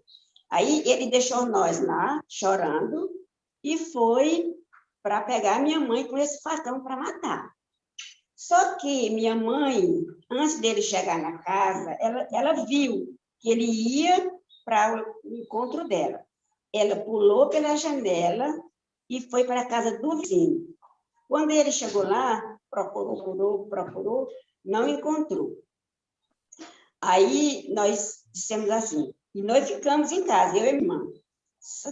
Nós fizemos, não tinha uma solução para nada, não tinha remédio, só nós duas. Nós desmanchamos água com sal na água, ela passou na minha costa e eu passei na costa dela. Estava igual a costa de Jesus, estava chicoteado. Todo riscadinho, o sangue escorrendo. E aí agora a dor. A dor aumentou mais, aquela água de sal na nossa costa. Foi terrível mesmo. E daí por diante, nós fomos só alimentando a ideia de ir mesmo com a minha mãe. Nós saímos da casa dele e fomos para a casa da minha irmã, onde minha mãe estava. E daí nós fizemos só o processo de de ida. Quando chegou o dia da nossa ida, aí nesse período, ele foi da parte de nós, da parte da minha mãe, aí quando nós chegamos, ele ia na frente, amontado, que ele tinha uma burra muito bonitinha, um olho montado, e nós atrás, de pé. Quando chegou em cima de uma ladeira bem alta, a minha mãe, eu já cansada, porque eu era pequena nesse tempo, eu tinha uns 12 anos, era bem distante. Aí minha mãe disse assim, Cazuza, leva a caçula na garupa da burra, que ela está cansada.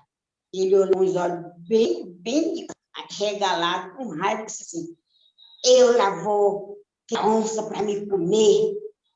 E passou direto, foi lá para onde nós ia a audiência. Quando nós chegamos lá na hora da audiência, ele chamou a gente, estava lá tudo, o pessoal lá responsável, né?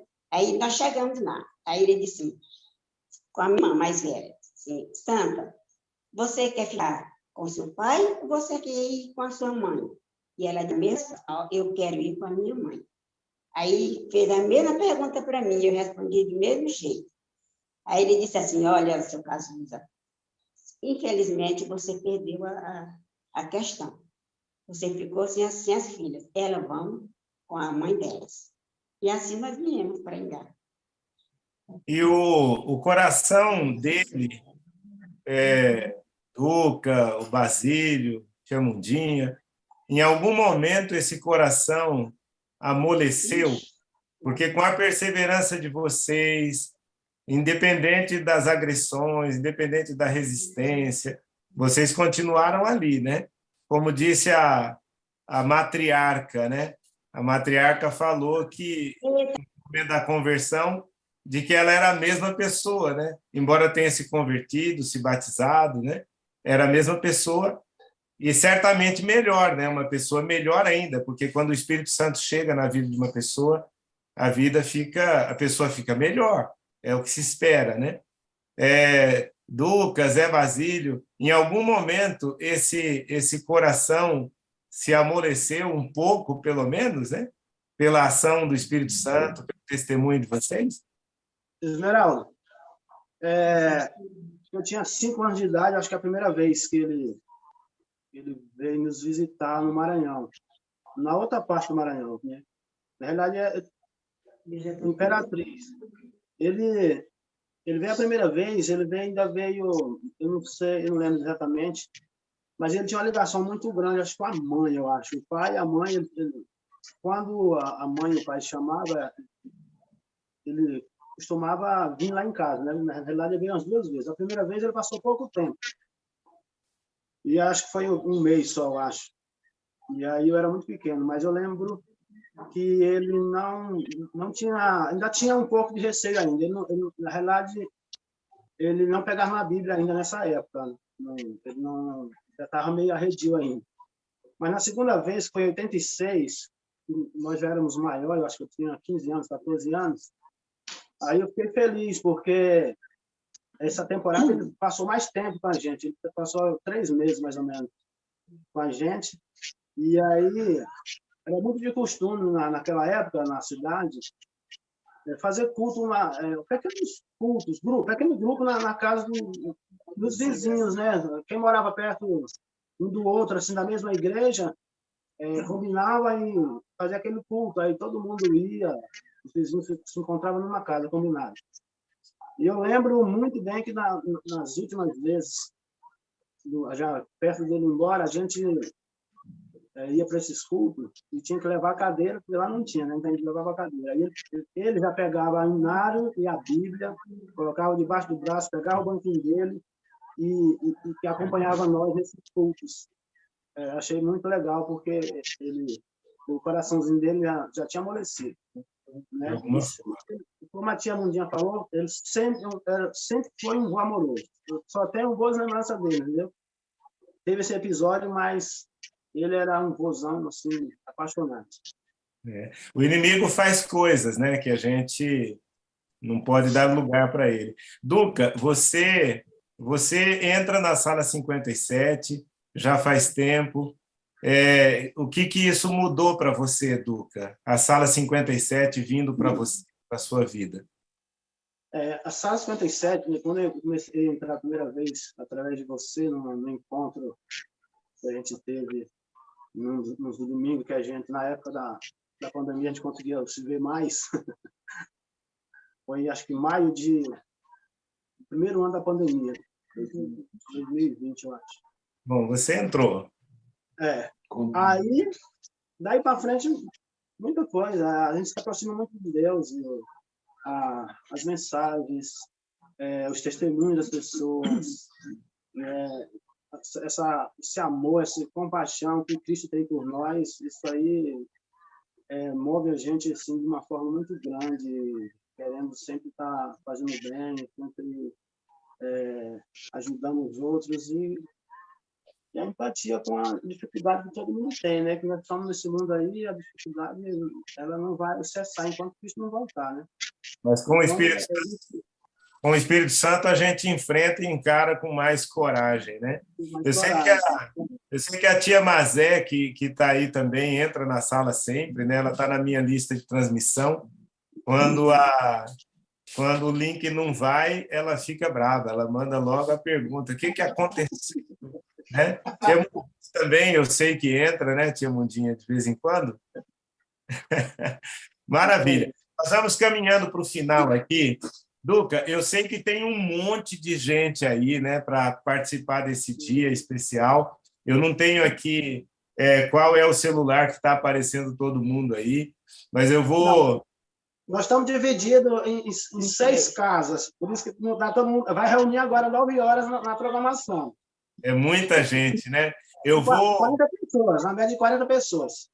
Sim. Eu vou começar a remover aqui alguns destaques, vou tirar algumas pessoas que estão aqui, e nós vamos voltar com os 2 casais que estavam lá no começo, que é o pastor Quirino e a irmã Caçula, está aqui o José Basílio e a Luísa, né? Que história, né? Depois vocês se encontraram, se casaram, são 2 irmãos de uma família, 2 irmãos da outra família. O pastor Quirino tem todos os filhos na igreja, netos e agora bisnetos também. O irmão José Basílio, a irmã Luísa, eu sei que tem uma família enorme, pessoas que são obreiras, né, que trabalham na organização adventista, alguns que são construtores, eu sei que construíram muitas igrejas por aí, escolas, que estão abrigando, né, pessoas. A gente vê o serviço, o poder de Deus, né? O poder de Deus mudando a vida de uma família, de pessoas que perseveraram, e como que isso cresceu, o evangelho se expandiu. Qualquer dia nós vamos contar aqui um pouquinho a história do pastor Quirino, né? A mensagem do evangelho chegando ali no Maranhão. É uma bênção, né? Pastor Quirino, irmã Caçula também entra na sala 57, né? Está sempre aí. Eu vou pedir para levantar a mãozinha aqui. Quem dessa família está aqui na sala 57 acompanhando esse testemunho hoje? Levanta a mãozinha aí. Quem conseguir, levanta a mão agora, só para a gente ver aí. Eu sei que tem uma quantidade enorme de pessoas. Agora, está ali o Ananias, está o... Quer ver? Vamos ver quem mais. Está aqui a Maria José, que está ali com a mão levantadinha. Eu vi agora há pouco a Luzani e a Pâmela, que estão ali também. Tem o Lucivaldo, que está ali com a mão levantada, né? É uma família muito grande e a gente vê que é uma família que está envolvida no Evangelho, na pregação do Evangelho. Essas histórias, esses testemunhos precisam ser contados, né? Especialmente netos, filhos, netos e bisnetos, que às vezes estão hoje na igreja e não sabem, né, o sacrifício que foi para essa mensagem chegar até hoje. Nós vimos aí, né, pessoas que sangraram para isso, né? Pessoas que sofreram retaliações, mas que perseveraram pelo poder do Espírito Santo, foi compartilhando. Então, vocês têm que contar esse testemunho. Ontem ainda eu estava conversando aqui com um membro da família, estava revisando aqui, e ele disse assim, puxa, olha, não sabia disso. Não sabia disso. Então, essa história, o testemunho precisa ser contado, né? Os netos, irmã Caçula, precisam saber dessas histórias. Os filhos precisam saber dessas histórias. A Bíblia fala que precisa ser contado, pregado, escrito, de dia, andando pelo caminho. tem que contar, porque não é uma história qualquer, é um testemunho da ação do Espírito Santo, que esteve ali tocando corações, e pessoas hoje, por muito menos, elas desistem. Por muito menos elas desistem. Aqui na sala tem pessoas enfrentando dificuldades, né? Mas quando ouve essa história, de repente até pensa, puxa, olha, o que eu estou passando não é nada, perto de tudo, né? Então tem uma história de pioneirismo. Então eu louvo a Deus, agradeço a Deus por vocês, né? Eu quero que o pastor Quirino volte aqui um dia para contar a história, né? O testemunho da pregação do Evangelho, é uma história emocionante, bonita também. Estou vendo ali o Anailton, que está ali todo ligadinho, né? É uma família grande, uma família querida, Deus seja louvado por isso. Parabéns pelas bodas de cobre, né? O pastor Quirino pediu para eu gravar uma mensagem, né? Mas eu fui além, né? Estou falando ao vivo e a cores aqui, né? Sabe que hoje tem uma pessoa também que está comemorando bodas, viu? Eu preciso mencionar aqui a Maria da Guia e o Amaro. Eles estão hoje comemorando 54 anos de casados também. Eu acho que eu não consigo localizar, acho que não estão por aqui. Maria da Guia, olha, tem aqui um celular da Maria da Guia, né? Bom, que Deus abençoe muito vocês. Nós vamos fazer uma oração hoje, abençoando vocês. O testemunho desses dois casais também, que eu fiz questão de trazer hoje, um dia reservado para a família, né? Mostra que vale a pena permanecer fiel. Olha, 61 anos de casados. Não é um ano, 2, 20, não, são 61 de casados.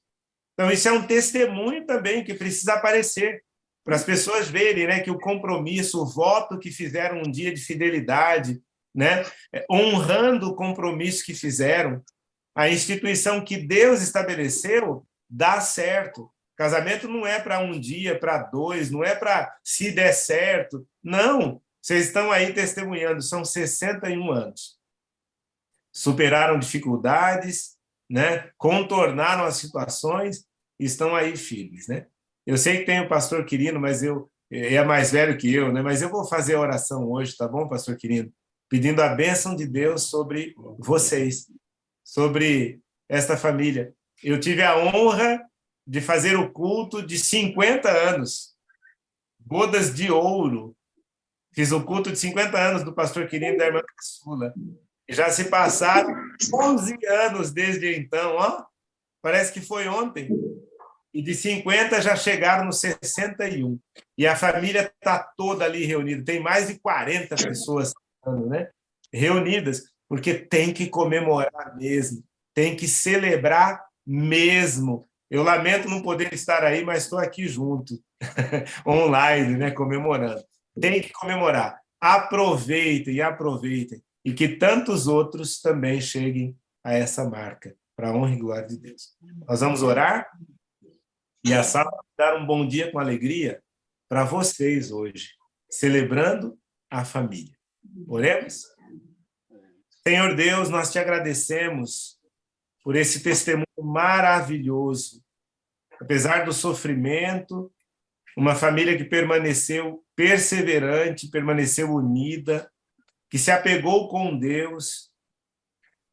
Dessas dificuldades todas que foram contadas aqui, a maioria era ainda criança, muito jovem, mas sofreram, mas permaneceram. E hoje eles têm a alegria de ver os filhos, os netos e os bisnetos firmes na igreja, aguardando a breve volta do Senhor Jesus. Hoje, na sala, ou vendo em algum outro momento, tem pessoas enfrentando dificuldades também para permanecer fiel. Que o testemunho de hoje possa renovar a esperança, que eles possam perseverar na fé, entendendo que vale a pena permanecer fiel. Eu coloco este casal, pastor Quirino, a irmã Caçula, o Zé Basílio, a Luísa, diante do teu altar. Que a tua mão poderosa esteja sobre eles, dando saúde. Abençoa, Pai, os filhos, os netos, os bisnetos. Se por acaso um ou outro esteja distante do Senhor, que possa retornar para os teus caminhos. Por favor, ó Pai, abençoa-nos no restante deste dia. Dá-nos um dia excelente, que nós possamos desaguar, testemunhar, que sejamos batizados pelo Espírito Santo e que nós possamos influenciar pessoas. Nós oramos agradecidos em nome de Jesus. Amém? Amém. Obrigado, família! Fiquei feliz em ter vocês aqui. Um grande abraço. E vocês vão dizer, e a sala vai dizer para vocês, bom dia!